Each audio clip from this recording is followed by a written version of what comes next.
दोस्तों, क्या आपने कभी सोचा कि एक हफ्ते में 7 दिन, रेनबो में 7 रंग, जमीन और आसमान 7, बरे आजम भी 7 ही क्यों होते हैं? और क्या आप जानते हैं कि हर साल दुनिया भर में मौजूद मकड़ियां इंसानों से 2 गुना ज्यादा गोश्त खा जाती हैं? और क्या आपने कभी सोचा है कि शादी के बाद इंसान मोटा क्यों हो जाता है और फांसी हमेशा सुबह के वक्त ही क्यों दी जाती है? ये तमाम इंटरेस्टिंग फैक्ट्स जानने के लिए आज की इस वीडियो को आखिर तक जरूर देखें। वीडियो शुरू करने से पहले अगर आपने अभी तक हमारी इस वीडियो को लाइक नहीं किया तो लाइक कर दें और चैनल को सब्सक्राइब करके साथ में मौजूद बेल के आइकन को भी दबा दें ताकि आइंदा आने वाली हर नई इन्फॉर्मेटिव वीडियो सबसे पहले आप तक पहुंच सके। Fact number 1। दोस्तों, साइंसदानों के मुताबिक मकड़ियां यानी कि स्पाइडर सालाना बुनियाद पर इंसानों की निस्बत 2 गुना गोश्त खा जाती हैं। दुनिया भर की 25 मिलियन मेट्रिक टन वजन की मकड़ियां सालाना 800 मिलियन टन गोश्त खा जाती हैं। तहकीक के मुताबिक ये नन्ही मुन्नी मखलूक दुनिया भर में सालाना बुनियाद पर जितने कीड़े मकोड़े खा जाती हैं, अगर उनको तोला जाए तो उनका वजन तकरीबन 800 मिलियन मेट्रिक टन बनता है, जबकि इसके मुकाबले में दुनिया भर के इंसान सालाना 400 मिलियन मेट्रिक टन गोश्त खाते हैं। यानी कि मकड़ियां हर साल इंसानों की निस्बत दुगना गोश्त खाती हैं।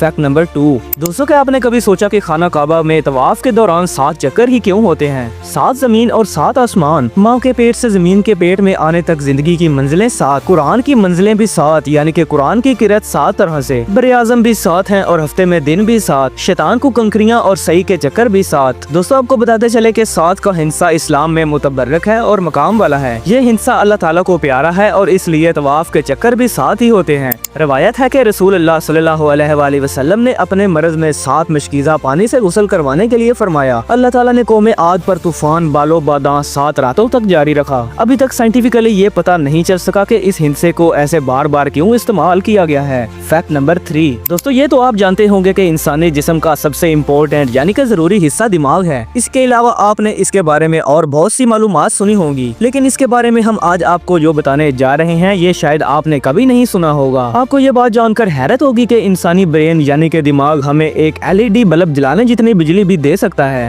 Fact number 4। दोस्तों, वैसे तो जीन्स का इस्तेमाल हर मुल्क में ही बहुत ज्यादा होता है, लेकिन क्या आपने कभी गौर किया है कि ज्यादातर इसका रंग नीला ही क्यों होता है? आप में से बहुत ही कम लोग ये जानते होंगे कि जीन्स के नीले रंग को ही ज्यादा क्यों इस्तेमाल किया जाता है। इस सवाल का जवाब जानने के लिए आपको जीन्स की तैयारी के मराहिल को जानना होगा। लेवी स्ट्रॉस वो इंसान है जो कि जीन्स की इजाद के लिए जाने जाते हैं। लेवी स्ट्रॉस वही शख्स है जिसने सबसे पहले इस तरह की पैंट का पेटेंट अपने नाम रजिस्टर करवाया था। दोस्तों, उस जमाने में डेनिम का कपड़ा मज़ुओं में इस्तेमाल किया जाता था और डिजाइनर ने इसमें कुछ चीजों का इजाफा करके इसे दुनिया भर में मकबूल बना दिया। उस जमाने में इसने ज्यादा पसंद की जाने वाली भूरी कॉटन पतलून का डिजाइन बनाया था। ये पैंट जल्द ही जीन्स के सामने हार मानकर मार्केट से दूर हो गई और जीन्स के लिए नीले रंग का इस्तेमाल ब्लू डाई की केमिकल प्रॉपर्टीज की वजह से है। आपको बताते चले कि दूसरे बहुत से रंगों की डाइज कपड़े में बहुत ज्यादा टेम्परेचर की वजह से फैल जाती है, जिसकी वजह से रंग का दाग कपड़े के ऊपर लग जाता है। इसके मुकाबले में ब्लू डाई जिसे पहले जीन्स पर इस्तेमाल किया गया था, ये डाई धागे के बाहरी वाले हिस्से पर महदूद रहती है और इसके अलावा जब इस डाई वाली जीन्स को पानी में धोया जाता है तो बहुत कम डाई पानी में बहती है। इस कपड़े की एक और खास बात यह है कि जितना जीन्स को धोया जाता है इतना ही ज्यादा ये नरम हो जाता है।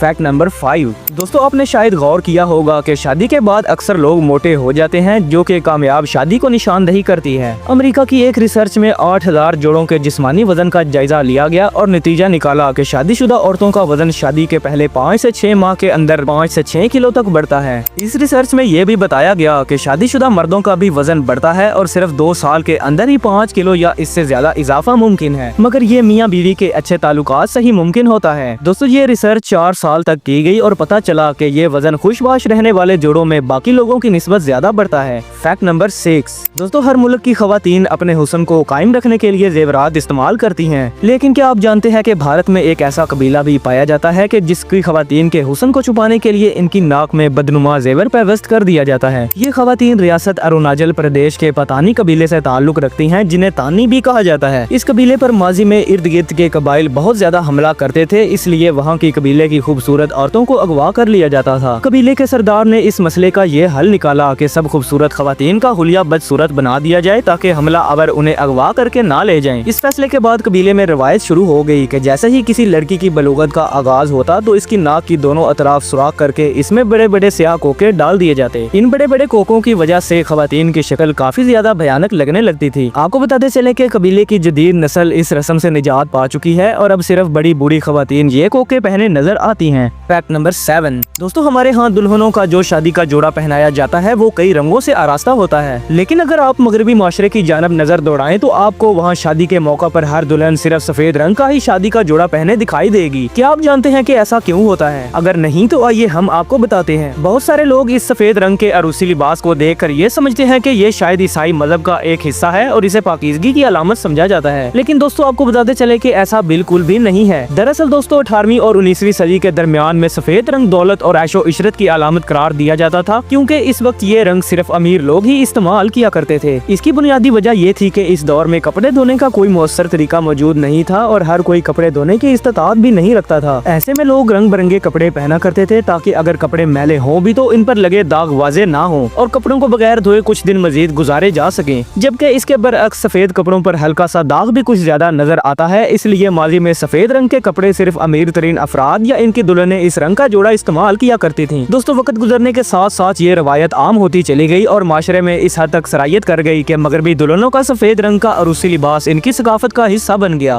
Fact number 8। दोस्तों क्या आप जानते हैं कि दुनिया में एक ऐसी भी औरत मौजूद है जिसने 44 बच्चों को जन्म दिया है? जी हाँ दोस्तों, युगांडा में 44 बच्चों को जन्म देने वाली खातून मरियम बुनियादा नजी, जिसकी उम्र इस वक्त 40 साल है, इनकी शादी आज से 28 साल पहले 12 साल की उम्र में हुई थी। आपको ये जानकर शायद हैरत होगी कि शादी के बाद वो 15 बार बच्चों को जन्म देने के अमल से गुजर चुकी हैं। इस दौरान इनके 6 बार जुड़वा बच्चे, 4 बार 3 बच्चे और 5 बार 4 बच्चे पैदा हुए। मरियम हैरत अंगेज तौर पर ऐसी जिस्मानी साख्त की हामिल है कि उन्होंने हमेशा ही 1 से ज्यादा बच्चों को जन्म दिया और अब तो डॉक्टर्स ने मरियम पर मजीद बच्चे पैदा करने पर पाबंदी आयद कर दी है। Fact number 9। दोस्तों साल 1992 में फिलिपाइन के अंदर कोका कोला कंपनी का राज था। कोल्ड ड्रिंक्स की 75% मार्केट कोका कोला ने कवर कर रखी थी और पेप्सी के हिस्से में सिर्फ और सिर्फ 17% मार्केट थी। कोका कोला कंपनी का राज तोड़ने के लिए पेप्सी के बड़े बड़े दिमाग बैठे और उन्होंने एक मंसूबा तरतीब दिया। इस मंसूबे के मुताबिक लोगों को कहा गया कि पेप्सी, 7 अप और माउंटेन ड्यू की बोतलें खरीदें। अगर इसके ढक्कन के अंदर से 3 हिस्सों का नंबर निकला तो आपको 1000 फिलिपाइनी रुपए से लेकर 10 लाख फिलिपाइनी रुपए इनाम दिया जाएगा, यानी कि मुख्तलिफ नंबर पर मुख्तलिफ इनाम होगा। इसी तरह लोगों को रोजाना की बुनियाद पर छोटे छोटे कैश प्राइज मिलने लगे। 1 मिलियन यानी कि 10 लाख फिलिपाइनी रुपयों के विनर का ऐलान 25 मई 1992 को होना था। लोग इस ऐलान के बाद दीवाने हो गए। अगले 2 हफ्तों में ही पेप्सी की सेल 40% तक बढ़ गई और उससे अगले 2 हफ्तों में फिलिपाइन की आधे से ज्यादा आबादी ने पेप्सी की बोतलें खरीदी। 25 मई साल 1992 को पेप्सी ने ऐलान किया कि 349 नंबर के ढक्कन वाला 10 लाख रुपए का हकदार है। पेप्सी के ख्याल में उन्होंने 349 नंबर ढक्कन वाली सिर्फ एक ही पेप्सी बनाई थी, लेकिन दोस्तों शायद उस दिन पेप्सी की किस्मत बहुत बुरी तरह खराब थी, क्योंकि उस दिन 4,90,000 लोग ढक्कन उठाए सड़कों पर निकल आए और सब लोगों ने ही 10-10 लाख रुपए का मुतालबा कर दिया। उस वक्त पेप्सी को इल्म हुआ कि गलती से एक के बजाय 8,03,000 बोतलों पर 349 नंबर छप गया है और ये सारी गलती उस कंप्यूटर प्रोग्राम और मैक्सिको की DNG फर्म की है जिसे इस काम के लिए हायर किया गया था। इसके बाद पेप्सी के खिलाफ लोगों के कई दिनों तक सड़कों पर मुजाहरे भी देखे गए, जिसमें लोगों ने पेप्सी के 3 ट्रकों को उल्टा दिया था जो कि पेप्सी की बोतलों के लिए ट्रांसपोर्ट का काम करते थे। इसके बाद फिलिपाइन में इनके सबसे बड़े हेडक्वार्टर पर भी हमला कर दिया गया। दोस्तों इसके बाद अदालत ने फौरी इस बात का नोटिस लिया और इनका ये केस 14 साल तक अदालत में चलता रहा। 14 साल बाद पेप्सी को बेगुनाह करार दे दिया गया और इस तरह पेप्सी जैसी बड़ी कंपनी 4 खरब रुपए और अदा करने से बाल बाल बच गई। दोस्तों उम्मीद करते हैं कि आपको हमारी आज की ये वीडियो पसंद आई होगी। अगर पसंद आई है तो वीडियो को लाइक करें और चैनल को सब्सक्राइब कर लें और साथ में मौजूद बेल के आइकन को भी दबा दें ताकि आइंदा आने वाली हर नई इन्फॉर्मेटिव वीडियो सबसे पहले आप तक पहुंच सके।